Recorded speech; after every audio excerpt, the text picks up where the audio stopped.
বন্ধুরা, হাতে কি কোনো আংটি আছে? অবিলম্বে আংটিগুলোকে শোধন করো। কেন বলছি? 1 ফেব্রুয়ারি আসে মাঘী পূর্ণিমা এবং তার সাথে পড়েছে রবি পুষ্য নক্ষত্র যোগ।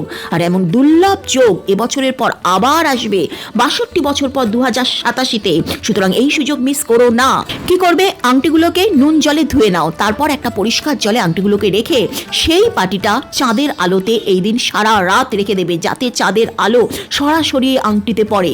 চন্দ্রমার আলো আংটি শোধন করবে ও রিচার্জ হয়ে যাবে। পরের দিন এটাকে পরে নেবে।